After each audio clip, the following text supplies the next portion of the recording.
수행하고 있던 컨설팅 프로젝트가 마무리되고 아껴둔 연차를 사용해 휴가를 떠나기로 했습니다. 바로바로 가까운 나라 일본인데요. 오늘 영상에서는 일본 여행 관련 서비스들의 실제 사용 후기와 여행을 준비하면서 알게 된 유용한 팁들을 소개해드리려고 합니다. 제가 가는 후쿠오카는 편도 1시간 20분으로 비행시간이 짧아서 저가 항공사를 이용하기로 했는데요. 여기서 팁! 저가 항공사는 종종 웹 체크인이나 현지 공항 셀프 체크인을 이용할 수 없는 경우가 있습니다.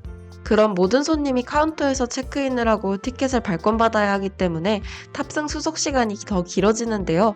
귀한 마지막 날 여행 시간을 공항에서 허비하지 않도록 가격 비교 외에도 이런 서비스가 가능한 항공사를 미리 검색해보고 고르는 것을 추천드립니다. 저는 웹 체크인과 공항 셀프 체크인 모두 가능한 진에어에서 왕복 항공권을 예매했어요. 숙소는 체크인 날짜까지 기간이 넉넉히 남았다면 료칸을 예약해보는 걸 추천드립니다. 료칸 정보를 쉽게 찾는 팁은 가고 싶은 료칸이라는 사이트를 이용하는 건데요. 일본에 있는 수많은 료칸 중에서도 일본인에게 평가가 좋은 료칸들을 엄선해 소개하고 있는 사이트입니다. 유명 온천지별 또는 도시별로도 료칸을 검색할 수 있어요. 아고다, 부킹닷컴, 제페니칸 등의 예약 사이트와 제휴되어 있어 요금을 비교하며 바로 예약할 수도 있습니다. 사이트에 소개된 료칸은 모두 인기 있는 곳이라 최소 한 달 전에는 미리 예약해야 잔여 객실이 남아있다는 점 참고해주세요. 다음은 현지 데이터 사용을 위해 eSIM을 구매했습니다. eSIM이나 포켓 와이파이는 실물 제품을 수령해야 하는 번거로움이 있는데 제가 구매한 말톡 유심 사이트는 eSIM을 구매한 지 단 2분 만에 카톡으로 eSIM을 다운받을 수 있는 링크를 전달받을 수 있었습니다. 또 7일, 14일 등 정해진 사용기간 안에서 옵션을 선택해야 하는 유심과 달리 원하는 사용기간을 직접 선택해 구매할 수 있다는 것도 장점입니다. 저는 4박 5일 일정이기 때문에 5일간 사용할 수 있는 eSIM을 구매했습니다. 이외에도 자세한 데이터 로밍 방법 비교가 궁금하시다면 우측 상단의 영상을 참고해주세요. 다음은 eSIM 설치할 때 팁입니다. eSIM은 출국 전에 미리 설치할 수도 있고 출국 후 현지에서 설치할 수도 있는데요. 두 방법 모두 주의사항이 있습니다. 출국 전에 미리 설치할 때는 꼭 eSIM 셀룰러 데이터 옵션의 로밍을 꺼야 합니다. 데이터 로밍을 켜는 순간 사용 일수가 차감되기 때문입니다. 또 QR코드를 인식해 등록하다 보니 출국 후 설치할 때는 QR코드 이미지를 띄울 수 있도록 미리 준비해 두어야 합니다. 동행이 있어 휴대폰이 여러 대라면 좋겠지만 혼자 가는 여행이라면 미리 QR코드 이미지를 인쇄해가는 방법을 이용할 수 있습니다. 일부 기종 스마트폰은 저장된 사진 속 QR코드를 자동으로 인식해주는 기능이 있으니까 QR코드를 스크린 캡처로 저장해 놓은 다음 해당 이미지를 불러와서 설치할 수도 있습니다.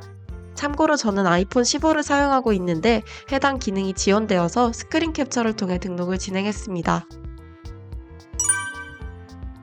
인천공항에서 해외 출국을 할 땐 인천공항 스마트패스 앱을 사용하면 출국 당일 공항에서 훨씬 여유로운 시간을 보내실 수 있습니다. 스마트패스는 여권, 안면정보, 탑승권 등을 사전 등록한 후 공항에서 출국장, 탑승 게이트 등의 출국 프로세스를 얼굴 인증만으로 통과할 수 있는 서비스입니다. 모바일 앱을 설치한 후 안내된 단계에 따라 정보를 등록하여 이용하실 수 있습니다. 출국 심사장 입구를 보면 스마트패스 전용 진입로가 따로 있는데요. 공항이 붐비지 않은 시간대에는 양쪽 진입로 중 한쪽만 운영하기도 하니 잘 확인하시고 입장하시면 됩니다. 제가 갔던 시간에는 일반 진입로에 10명 정도 대기 인원이 있을 때 스마트패스 진입로에는 대기가 거의 없어 훨씬 빠르게 입장할 수 있었습니다. 탑승 수속 시간이 빠듯하거나 면세점 쇼핑을 계획하고 있다면 꼭 사용해보세요. 또 셀프 백드랍 서비스를 이용해 출국 수속 시간을 더 단축할 수도 있습니다. 셀프 백드랍은 웹, 모바일, 공항 키오스크 등을 통해 셀프 체크인을 완료한 승객이 수화물 위탁도 빠르게 셀프로 할 수 있는 서비스입니다. 인천공항 홈페이지에서 자신이 예약한 항공사가 셀프 백드랍 서비스를 이용하고 있는지 미리 확인하고 해당 항공사의 카운터 위치와 운영 시간도 확인할 수 있습니다. 제가 예매한 진에어는 방문 당시 셀프 백드랍 운영 시간이 아니라서 운영 중이던 에어프랑스의 셀프 백드랍 카운터를 촬영해 봤는데요. 셀프 서비스이긴 하지만 항공사 직원이 서비스 이용을 옆에서 도와주십니다.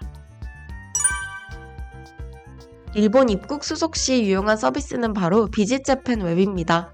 일본에서 관리하는 온라인 입국 수속 서비스로 입국 수속 시 필요한 입국 심사, 세관 신고, 면세 구입 등을 웹으로 미리 할 수 있습니다. 비즈재팬 웹은 이름 그대로 웹 서비스입니다. 현재 앱 서비스는 지원하지 않고 있어요.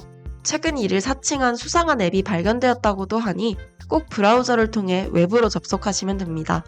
비즈재팬 앱은 항공권, 여권, 이메일 주소만 있으면 간편하게 등록할 수 있습니다. 등록 후에는 일본 도착 후 공항에서 QR코드를 보여주면 되는데 여기서 꿀팁! 공항 내 와이파이가 잘 잡히지 않을 수도 있으니 미리 QR코드를 캡처해 놓으면 편리합니다. 요즘 엔화가 저렴해서 일본에 쇼핑 여행을 떠나는 분들이 많습니다. 저도 마찬가지인데요.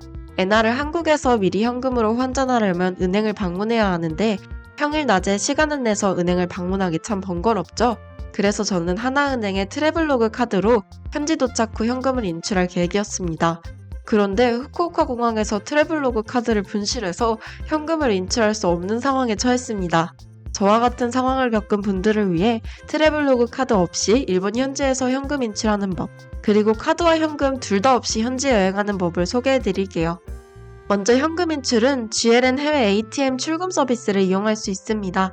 GLN은 글로벌 로열티 네트워크의 약자로 하나금융그룹에서 운영하는 블록체인 기반의 국제전자 결제 플랫폼입니다. GLN을 통해 모바일 기기로 환전 없이 자유롭게 출금, 송금, 그리고 결제를 할 수 있습니다. 현재 하나금융그룹의 하나원큐, 하나머니 앱 외에도 제휴를 맺은 국민지갑, 카카오페이, 토스앱에서 GLN 서비스를 이용할 수 있습니다. 저는 그 중에서 카카오페이를 이용했습니다. 이심을 사용하고 있어서 휴대폰 번호를 통한 본인 확인이 어려운 상황이었는데 카카오페이는 카카오 인증서만 기준을 발급해뒀다면 카카오톡 인증 서비스를 통해 본인 확인을 하고 GLN 서비스를 이용할 수 있어 간편했습니다. 또 카카오페이 앱이 따로 깔려있지 않아도 카카오톡에서 바로 사용할 수 있다는 점도 장점입니다. 이용 방법은 카카오톡을 기준으로 설명해 드릴게요. 먼저 카카오톡 앱의 더보기 탭을 선택합니다.